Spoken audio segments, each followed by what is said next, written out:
Hello and welcome to Perspectives, where we take a deep dive into the issues of the day and where we take a look at people's opinions on such issues. I am Ruth Osime.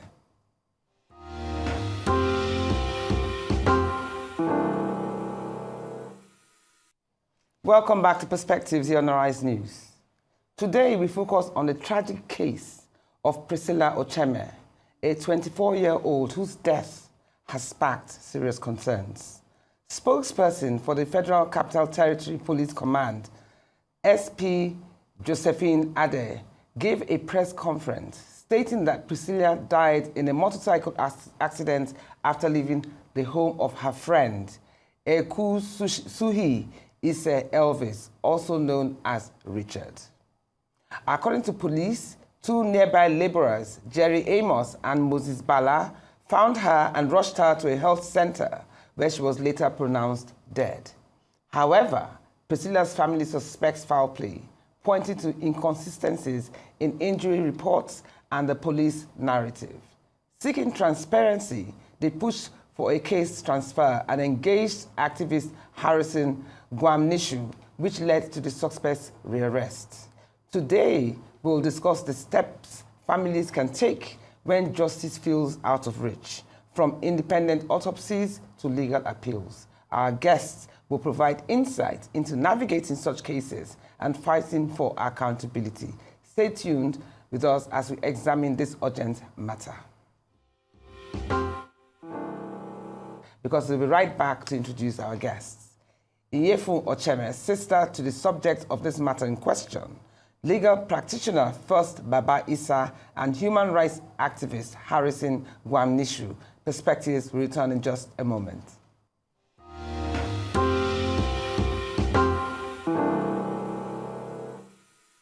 So welcome back to Perspectives here on Arise News.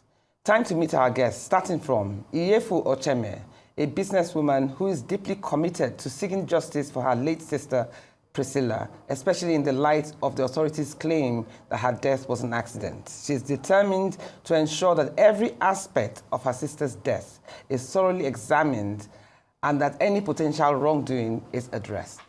Next up is First Baba Isa, a legal practitioner and managing consultant of FBI Legal.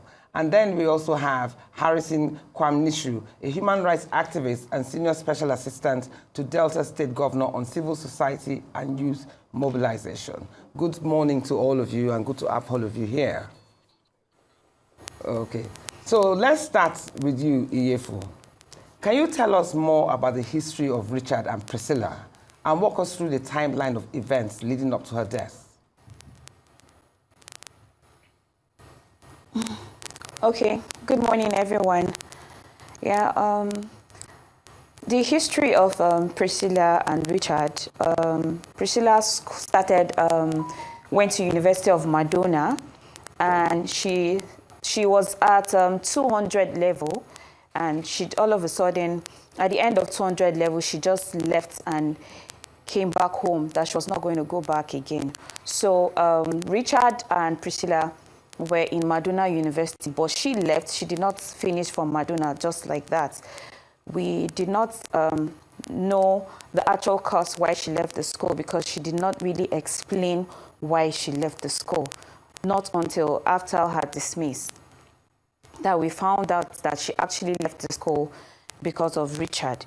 Because I granted an interview with Harrison Gwamnishu, a live interview, and somebody commented and said the same guy she told me about. So after the interview, I reached out to him, and then I asked him some questions. She was like, I asked him some questions, and he said that Priscilla told him that her life was under threat when she was in Madonna because of Richard, that he literally put her in lots of trouble, and he's a kind of a cultist. So joining two or two together, that was when we now found out that she actually left that school because of him, because we tried to pressure her to tell us why she left the school, but she just the only response she gave us was that if we don't want anything bad to happen to her, we should not let her go back to the school. So that made my mom, to register her in Adeleke University, where she started 200 level from, and that's where she finished from. So linking up to 22nd of September 2024, she left to see Richard. She left to see Richard, and that led to what happened to her. Before then, I had a very bad feeling about the Richard guy, and I'd already told her not to have anything to do with Richard, because before she died, in the month of August, Richard was calling her back to back. In the month of September, like first week of September, he was calling her back to back. I remember one time when he was calling her, we're together in August, and she was like, why is this Richard guy calling me again? And I remember telling her that I have a very bad feeling about this guy. Like, can you stop talking to him? She was like, no. That day, she didn't even pick his call. Then, I think first week of September, his call was still coming in. And we're at my mom's office, and then I just used like my side eye to eye her, and she was like, she waved at me, no, Auntie Grace, I told you that I'm not going to have anything to do with him. So my mom was like, what is that? And I was like, nothing, you know. Then on the 22nd, she went and never came back. Okay, so let me get to across to the lawyer. Miss First Issa there. So good morning, good to see you on the rise. Now, what is the process for requesting that? Good morning. Good morning. Because I recall that the family wanted to transfer the case to another police station. So what is the process of transferring the case to a police station or an independent investigative body? What are the chances of success? Well, the assumption is that all our investigative bodies are independent. So I don't think the law provides for any other independent investigative body apart from the police, the DSS, and what have you, but especially in matters like this is the police. So I think that should be, first of all, dealt with so that we don't create the idea that Nigerians can actually approach maybe non-state actors to investigate matters like this. We cannot. Now, on the issue of transferring a case from one police station to the other, especially when you suspect bias or you suspect foul play, it used to be quite easy, or less simple before now. That's before the coming of this present IGP. What was needed to be done simply was just to report to a superior authority, superior police authority. For example, if you are not satisfied or you suspect foul play in how an investigation is going in a police station headed by a DPO, you can simply maybe report to maybe the commissioner of police. You can report to the maybe zonal head. You can report to the AIG in that zone and all of that. But the present Inspector General of Police changed that a bit. Now, what is required is that you need to report to the IGP or to his office. You need to petition the IGP's office that you are not satisfied about how an investigation is going in a particular police station. And it's the IGP that now reserves the right and the administrative powers to transfer the case from the police station you are not satisfied with to another police station or another police unit or another police body, or it can be a panel or anything within the police setup to investigate the matter. So simply put, that is how it is now. You go petition to the IGP, and the IGP takes it over after looking at it administratively to determine whether or not there is actually some foul play or bias as the complainant alleges. Thank you, First Issa. So let's get back to you, Harrison, in the house. How have you been able to assist the family in gathering evidence or finding witnesses that want to come forward, especially if the police narrative seems inconsistent? Okay, you know, when the family reached out to me, because mostly now the social media has become we are using it as a tool for social justice, because, you know, like the lawyer said now, you write petition to the police, they approve it, and they carry out investigation. But mostly when you write petition, it takes you 2 weeks, 1 week, let me say 1 month before it gets approval, and the police, you know, act on it. But just a tweet on social media, in less than 24 hours, you know, they begin to act on it. So when this case when they brought the case to me, what I did was to narrate the story of what transpired, which I posted on my page. And then, because when such thing happened, because they said it was an accident, a bike people had an accident, and she died in that process. So the story from them wasn't, it wasn't too straight.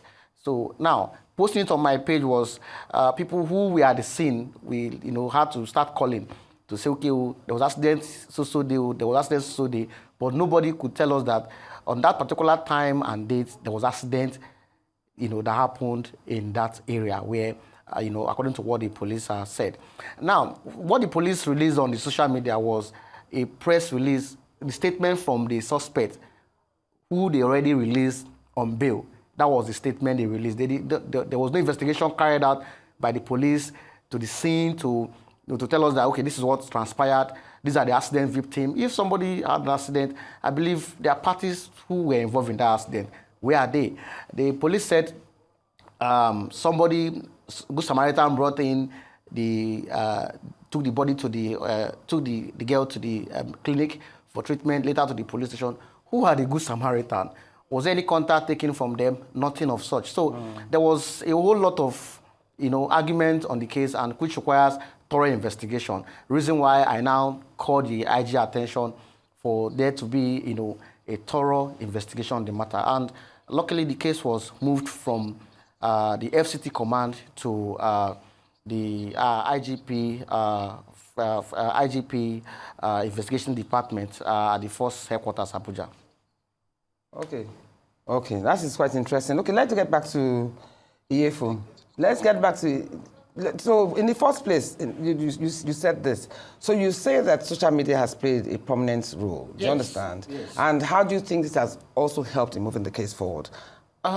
Because, mostly when this crime happens, people are afraid to come out to speak, to say they see this or they see that. But when we come out to say, okay, fine, people who witness it should come out, they are going to be giving us information, try to hide identity and the rest of them too. Because, in this country that we are now, nobody will come to police and tell police that, I see this or I see that. It means that you are looking for trouble. They may detain you for more this thing and, But the social media has really played a very useful role to some of us because each time these cases are posted, witnesses always reached out to us one way or the other, and which we now forward these information to the police. Has any reached out to you on this matter? Has any yes, reached out to you on this matter? A policeman reached out to me from that division, and he told me that where the case was first taken to. Yes, the division where the case was taken to. The same division that denies that the girl was murdered. Yes, somebody said there are some things that we need to carry out that is what the police are saying is not really what happened, and we should investigate deeply. A police in that same division that came out and gave the press release. Yes. That the girl wasn't murdered. Okay, no. One of them came to tell you that wasn't the case. It was the FCT command that gave the press release. Yes. The case was reported at the division. Okay. Before moving it to the FCT command. Okay. So from that division where the case was first reported, division, yes, before the FCT before command, the FCT command told you categorically. Yes, messaged me and said anonymous like that there was accident, but not on that particular day that this thing was reported. And then the body of the person who died is at the mortuary, but it may likely not be this same person. This person we are pursuing, this particular case. That is not. There's no evidence. Yes, there's no evidence. But this is just it will still come out. Yeah, it will still come out anyway. Let's get back to Iyefun. Yeah. So Iyefun, why do you believe foul play is involved? Are there any specific signs or evidence that have raised doubts for you? Okay, there are so many foul play involved. The police station at Kiakasa had already been compromised. So I'm going to go back to when we found out, when we were looking for my sister. So initially, she didn't tell me she was at Richard's house because we spoke at length that Sunday morning, afternoon, and I spoke to her last about 5:20-something p.m. that same day. So she sent me a message on WhatsApp and said, Auntie Grace, please send me 10K, add it to my debt. So immediately I saw that 10K. She sent me that message at 8:28 p.m. So I now said, okay. So I tried sending her that money, and I was debited. It was showing pending. So I screenshot the page and sent it to her and told her that she should just hold on. I don't want to send it twice. So she said, it's like, OPay network is having problem. I just replied, okay. I had already taken I was coughing, so I took cough syrup. So before you know, I slept off. So immediately I woke up in the morning, I just remembered that my sister told me to send her money. So by the time I checked my phone, unlike her, when she asked me to send her money, I would have seen like missed calls and text messages. I didn't get anything. So immediately I went to my account. I tried sending her the money and it went. The money reversed back. So I didn't get like a thank you. The message did not deliver and all. So the panic and everything, I now reached out to my brother. And like it's a actually long story, so I'm going to really cut it short. So how I got to find out was when I spoke to my brother, and my brother said no, she went because I thought she was going to see her friend. She told me that she was going to see her friend Pfizer. No, that she was actually in Richard's place, because I felt that why she had to lie to me was because I'd already warned her before. So all the conversations we're having, she was already in Richard's house. So when I reached out to Pfizer, and Pfizer said she was not around, she traveled to Lagos. I now tried to reach out to my brother, and my brother now told me that, yeah, she did not go to Pfizer's place again. She went to Richard's place. So I was already panicking. I had already come to the family house, and then we tried to reach Richard. And then I called Richard. I said, Richard, my sister said she was coming to your house, and what happened? She said, yeah, she came, and according to him, he left, he ordered for soup. And he went to collect soup from somebody.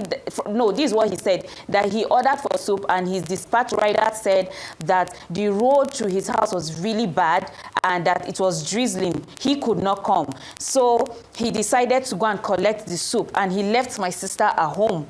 So on his way, he went to collect the soup. On his way coming back, he saw he was on a bike because he could not drive. He saw somebody like my sister on the bike, and then he quickly chatted her up. No be you, I just see on top bike. And then she responded, I have gone, no. Then he quickly placed a call, and that immediately he placed the call. He now asked her that, you left my house and you left the door open. You know my door is automatic, and like if you lock it, I can't enter. So she now said that no, that she did not lock it. When he goes home, you will see that the door is actually open.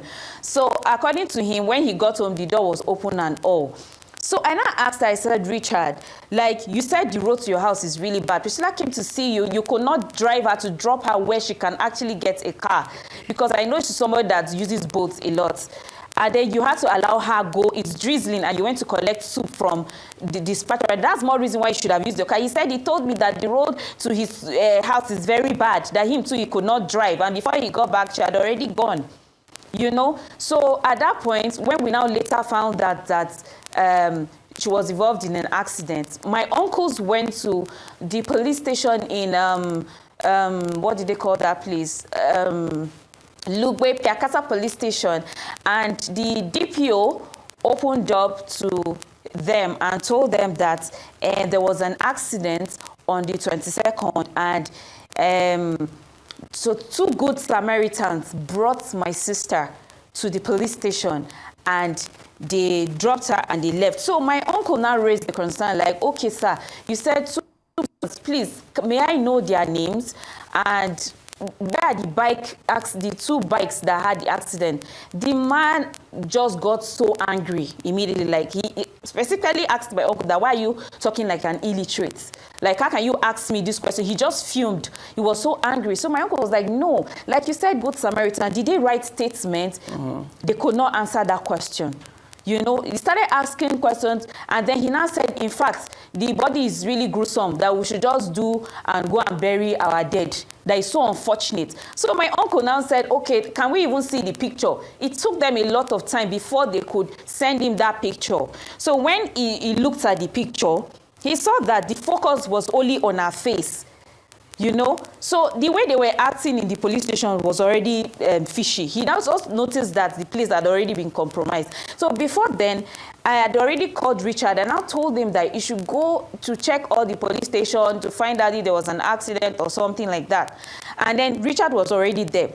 There was a funny thing that played out then.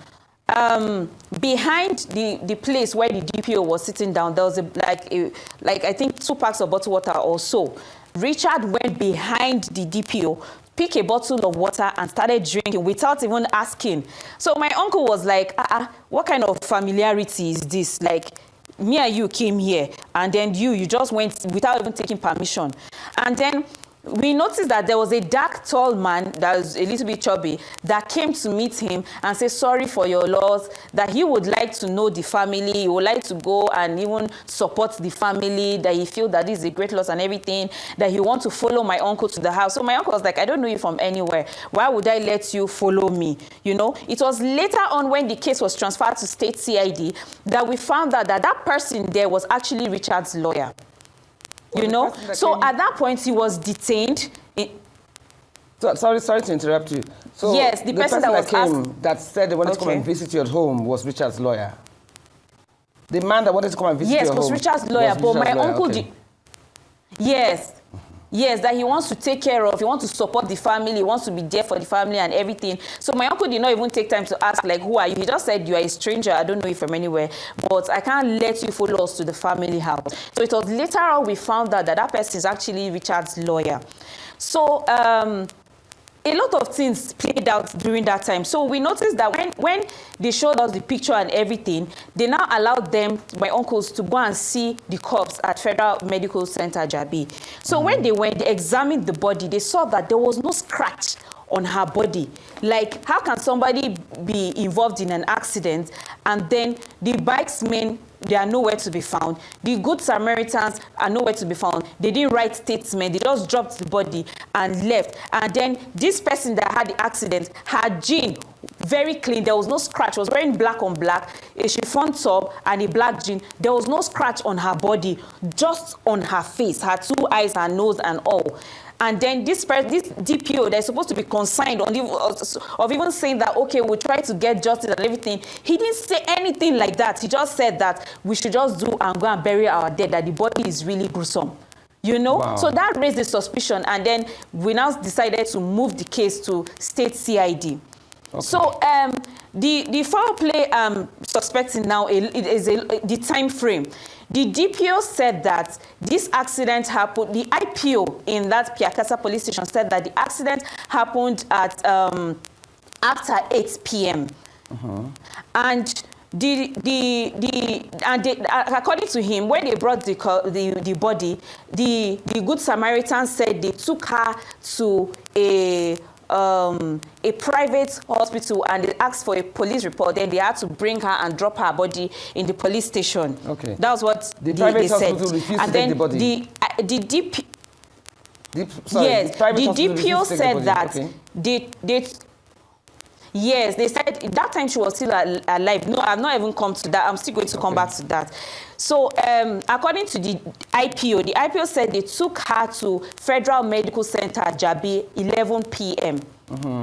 And this accident happened past 8. Then remember the chat that Richard told me that he was going to screenshot the last message he had with Priscilla. That one that he said that I'm on top, that I saw her on top bike and say I've gone. No. So he screenshot that page and sent it to me. The time he chatted her up, no be you, I just see your top bike, was 9:14 p.m. Wow.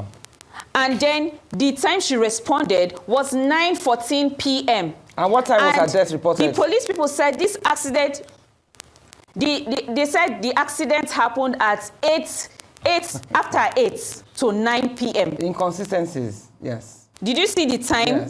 Yes, a lot of inconsistency. So when we moved to state CID, we were telling them, okay, they said we should pay for a tracker. We paid for a tracker, and we're even trying to reach out the tracker. At some point, the tracker will even be angry that we're disturbing him, that sometimes it takes 1 year, 6 months, 3 months for them to track the phone. At some point, in first week of October, my sister's phone was actually ringing. My sister's phone was ringing. So immediately the second time I and my younger brother went to Piakasa police station. We said we're going to see where the accident actually happened. We went with the IPO in State Command Area 10. So when we went there, that was when I now saw the DPO again. He now told us again that this accident happened between 8:30 to 9 p.m. and that they are going to take us to the crime of the scene where it happened. And they now had a name for the Good Samaritan. They said Moses and Jerry. And that they were going to take us there. This one, our lawyer did not go with us. It was just I, my younger brother, and 2 other persons that went with the IPO. So we went to the crime of the place that the thing happened, like in a bridge. So we now went, we saw the Jerry, and the second guy was not around. They were not asking the Jerry guy question. The Jerry guy said that he did not see when the accident happened.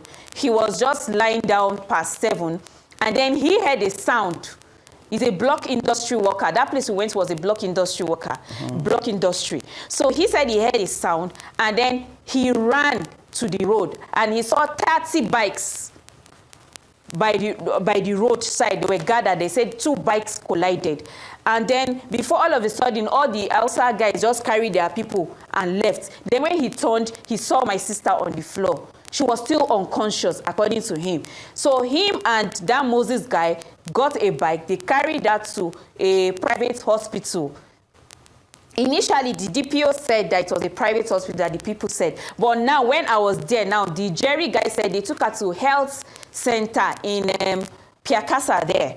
And then when they went there, they asked for a police report, and they said they could not handle the case. So they now took her to the police station, where they now dropped her body there. So initially, when my uncles were there, they could not provide the Good Samaritans. After 5 days or so, they now provided the Good Samaritan. Yes, it took 5 days. They provided these Good Samaritans. And when we even decided to track, because I told my brother that, can he remember Richard's house? He said yes, because he has been there with my sister once, like I think 5 years ago. So we tracked the house. We went to the house. We saw that the house was locked. And on our way going with the DPO, the IPO in State Command, I noticed that the road that Richard said was very bad is not bad. And then I noticed that the place where the said accident happened is before a bridge. That bridge to Richard's house, the estate, Goshen City, is not far. Then from that Goshen City to the police station is also not far. So in other words, it was a smooth sail. So when we finished, I now told the... In other words, so it wasn't a bumpy exercise. Okay, Go on. We're about to go on the break or finish. Okay. We're going on the break now. We're going on the break now. Okay, so I noticed... Just pause right there. We're going on the break. We'll be right back soon. So don't go anywhere. Please stay with us while we investigate this very, very, very touching story. See you right back on Perspectives.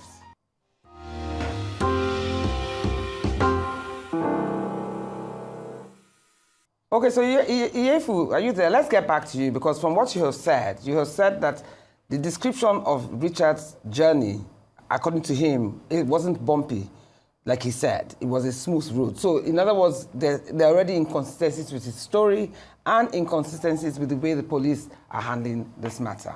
So that which now leads me back to the lawyer in the house first, Baba Issa. I want to ask him, if the family believes there was foul play, what evidence will be required to pursue this legally, and how should they go about gathering it? Well, the evidence, the family is not a fact-finding institution or an evidence-gathering institution. The family is not mandated by law to begin to gather evidence. But the truth of the matter is that when there's evidence or facts or inconsistency or discrepancies that the family is pointing out that is apparent, clear, visible to the blind, and even audible to the deaf, then the police, as an institution that has integrity, should do everything within its powers to make sure that they reverse such narrative. Personally, myself, as a lawyer, not even a member of the family, not being emotional, because what they're going through is a very, you can't even imagine what they're going through. So let us leave their emotions, let us leave their laws aside and look at it objectively as citizens, as a lawyer. My dear, one, which police station in this country will you enter and report a matter and leave without writing something? Exactly. in all my years as a lawyer, in fact, one of the reasons why Nigerians are not interested in things like accidents, in things like reporting what they see, crime, is because the police will ordinarily bog you down with paperwork. So this is the first time I'm hearing that you take a cuff to a police station and the police let you walk out without writing a statement, without giving you a name, without dropping your miss of identification. That is a massive, massive red flag. So let us not technicalize this issue by talking about gather evidence, work evidence. That alone, leave everything Oshifo is saying about the road or whatever. Let's just leave that one. It is a massive red flag that the police will tell the family who is grieving that somebody brought their deceased sister to a police station in Nigeria, and 2 persons did that, and these people walked out without dropping a means of identity. In fact, come on, man. It doesn't happen anywhere in the police station.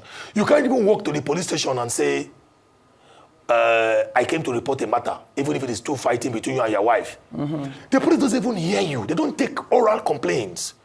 You have to write down your name, write down your petition, write down this, take this. So that alone is a massive red flag that they are selling to Nigerians. And now, what should they do about it? The police should immediately reverse that narrative. They should explain to us why that was possible, because in their process or processes, in their system, their methods of taking complaints and dealing with issues, everybody knows that that is an improper process. Nobody goes to the police station, especially with a cuffs. You walk into the police station with a dead body. It's not dead body, dead body, and drop, and the police tell you, see you later, greet your family. It doesn't happen anywhere. So the police should explain that. And now the process, I think they've already activated that, is that you report to a higher authority. Fine, I've gone to the IGP. The IGP should look into the matter. And I think the police was, one thing I discovered about our law enforcement agencies in Nigeria, they do a lot of good work. We have families that are in law enforcement and whatever. Fine, we know they sacrifice their life for us. We thank them for their service. But at times, it's like, once they're in error, they do everything to perpetuate the error. We don't have institutions, not just the police, that can come out and say, we are sorry, we made a mistake. I mean, this is a red flag, and you are still issuing statement to explain the red flag. Doesn't make sense to me. So, as a lawyer, I don't want somebody to say, okay, they can accuse a chef and the family say, okay, they are being emotional. But you can't accuse me of being emotional. I'm a lawyer, I'm being objective here. The police, no policeman can tell me, I challenge any policeman to tell me that their system is that you can bring a cuff to the police station and walk out without dropping a piece of it. In fact, you will not even go anywhere, they will arrest you. The police that we know, they are not that bad, so that's a red flag. They should deal with that. So that is enough for Priscilla's family to cry foul. That is enough for me to cry foul. And that is enough for any objective, reasonable man walking the streets of this country to cry foul. If you want to keep aside all other inconsistencies and discrepancies that she is saying on set, if you want to just pick one red flag, there is no police station you walk into and drop a complaint and come out without writing something, let alone walking in with the cuffs. That is a red flag. Okay. And the police should explain why that should happen to Nigerians. Okay. We're going to get back to Iyefun on that one, but let me first ask you, Harrison. Yeah. Now, how can you work with the police without compromising the case or pushing them away? Can activists play any role in holding police accountable?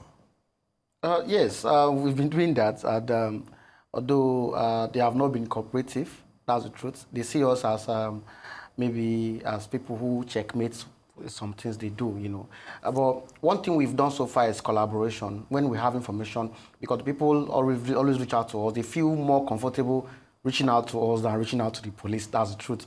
So when these issues come to us, we forward it to them, all right? Like yesterday, there was something happening in Abuja that the FCT command now said, please, why not reach out to me personally without going to this media? And that's good now. People reached out to you concerning this matter? Yes. Witnesses who are afraid to speak out. A whole lot. And what we do is to send it to the investigative team, because like we don't investigate. What we do is when we get this report from people, we forward to the police. The police now will now investigate. Like most of the time when like the guest's phone that has now been found, all right, somebody alerted the police and then they gave the police information and the phone was tracked and the phone was recovered. So a whole lot. So these are the information we give out to the police secretly for them to act on it. But most times they don't do that. They don't act on it because they see us as maybe as people who are fighting against them, and nobody's fighting against the police. But I have to ask a question. Yes. Even when the witnesses come to talk to you, and you said you've had witnesses that have come to talk to you on this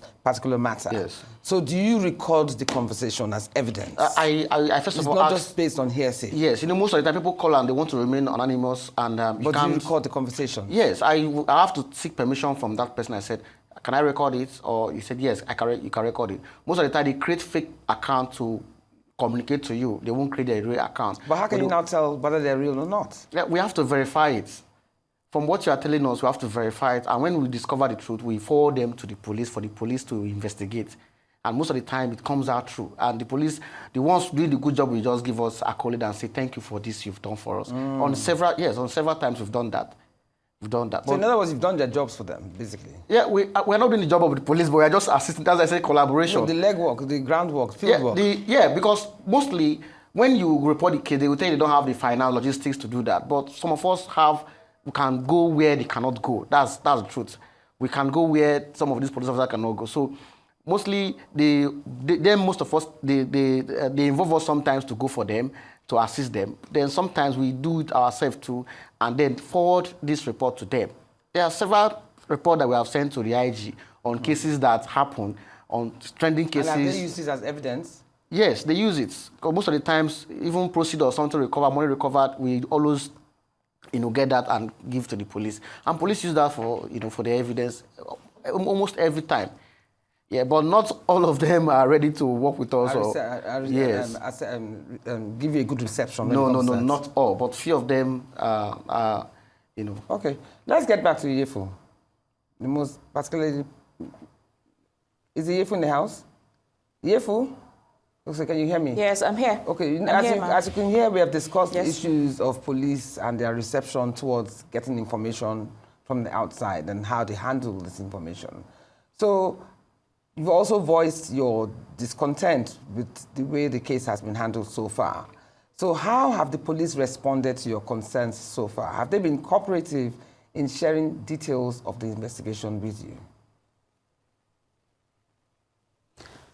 Okay, so far, I want to thank BBC because my sister was buried on the 2nd of this month, and somebody reached out to me from the headquarters, Special Investigation Unit, that they saw my interview on BBC, and they want us to come on the 4th to report to the office on the 4th. 4th of? So we went there on the 4th, and they also summoned 4th of this month. Okay.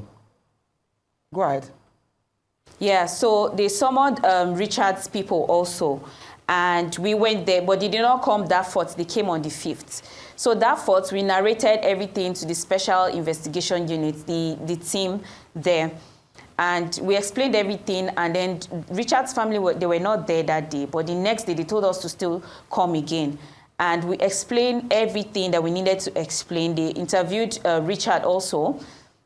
They also detained Richard on the 5th because they released Richard 2 days or 3 days before autopsy was supposed to be conducted, and we were very concerned. We're very concerned about that.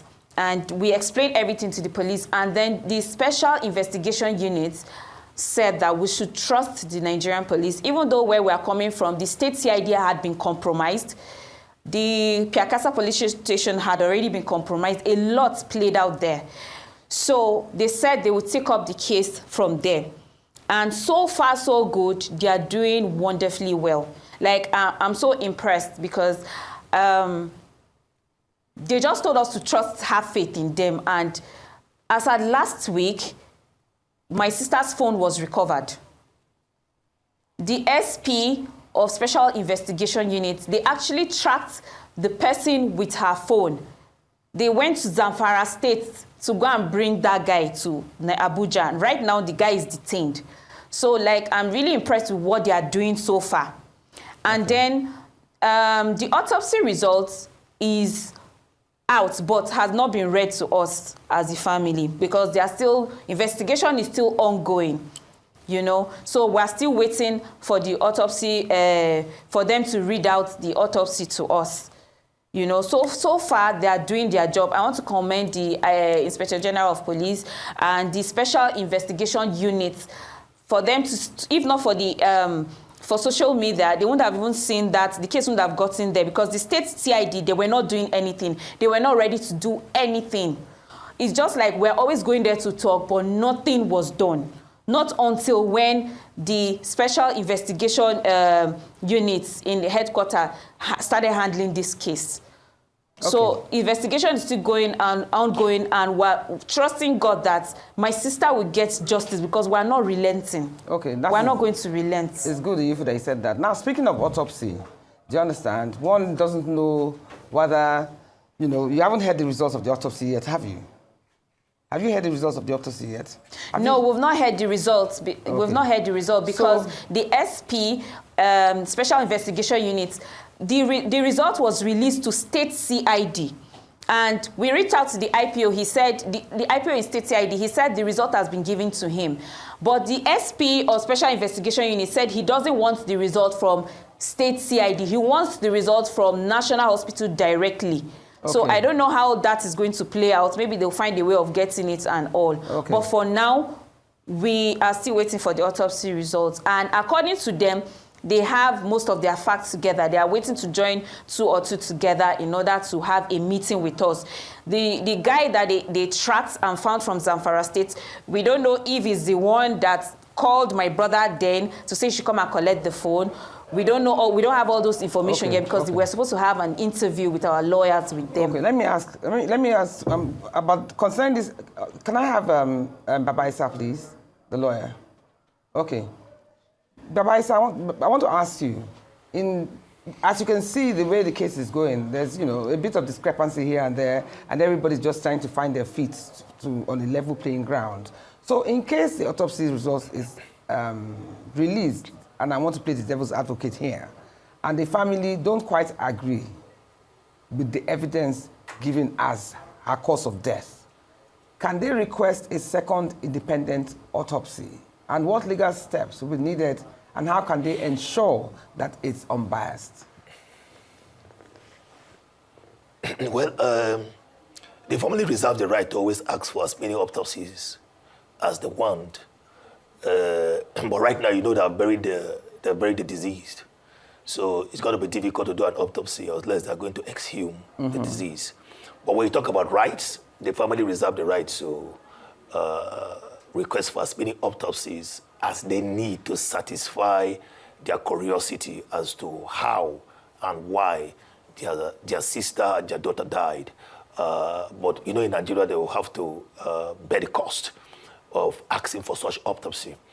But an autopsy, I must say, is not a process that is being activated to satisfy your pre-conclude or preconceived findings. So there've got to be a point where both the investigators, the family have to agree that this autopsy is okay. You know, for me, I believe that what the family is looking for is the truth. Yeah. If the truth leads to the fact that their sister died in a motor accident, fine.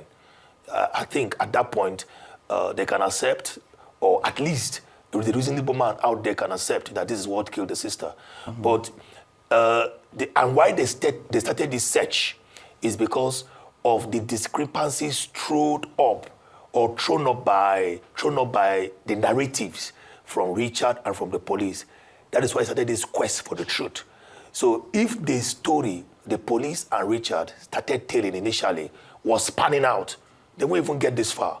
So if the autopsy provides these answers that they are looking for, the answers as to where, to why, to when, to how, then it might not necessarily stop their grieving and their hurt.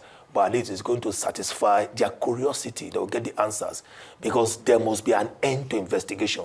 Yeah. You cannot keep calling for autopsy upon autopsy because you are looking for a particular answer. All the family, to my understanding, are asking for is that there should be some kind of fairness in terms of who is conducting the autopsy. Is the family represented? Is are the medical personnel, are they fair? Are they independent? Are they people that were just procured by the police, or is it somebody that they can trust? If they can do that, then all parties concerned, especially Nigerians, myself, yourself, Harrison, at least we can look at it and say, okay, because of the proper representation of the family, the independence and competence of the medical personnel, the fairness and independence of the police, at least this result, we cannot accept it and work with it. Okay, speaking of that, I want to ask another question that leads to that. How might publicizing the case affect the investigation? Are there risks or benefits to maintaining public attention? You see, let us leave all those kind of things, my dear. See, all this, this issue of law enforcement agents always say that don't publicize the case, it's going to affect the investigation. How? They never tell us how. It's just that a lot of things, you know, go on in secrecy. People enjoy secrecy. People don't want you to talk about a lot of things that are going on because if you don't talk about it, people can get away with a lot of stuff. Now, if not for the publicity, if not for what Harrison did, if not for what BBC did, we will not be here today.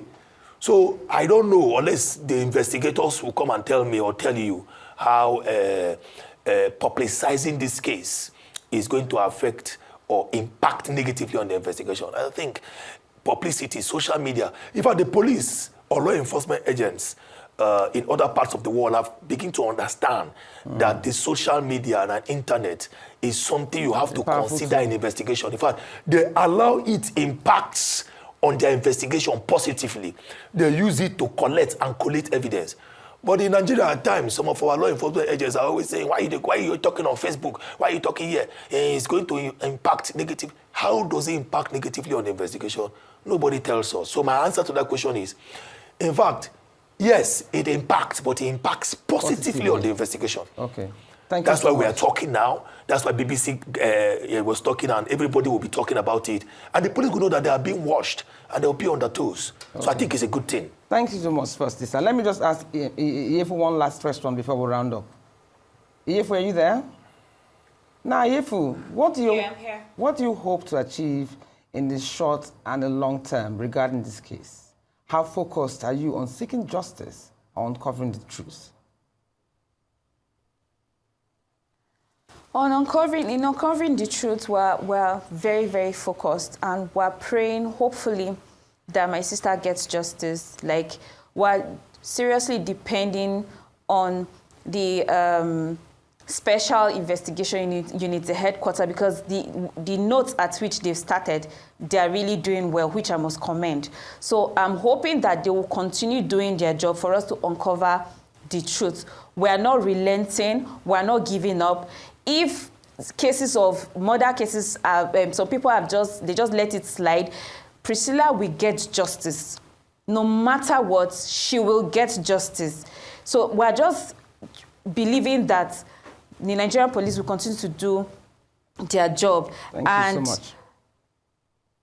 Go on, you can just finish up. Have you rounded up?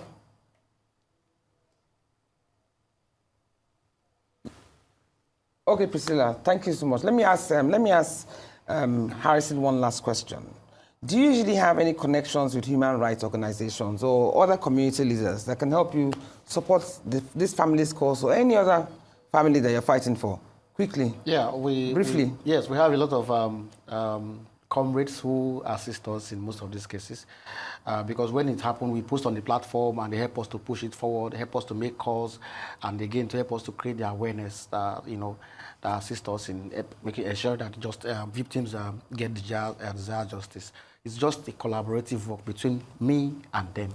So nothing more. Yeah. Thank you so much, Harrison, for being with us in the house. And Iyefun, so good to have you with us here. Yes. It's so good to have you here, and we stand by you. We continue to pray for justice to be done, and may your sister's name not be in vain. May her death not be in vain.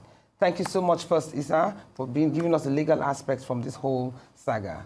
As we conclude, Priscilla Ocheme's case serves as a somber reminder of the challenges families face when they feel justice may be out of reach. For families like Priscilla's, the journey is not only about answers, but also about restoring faith in the system meant to protect them.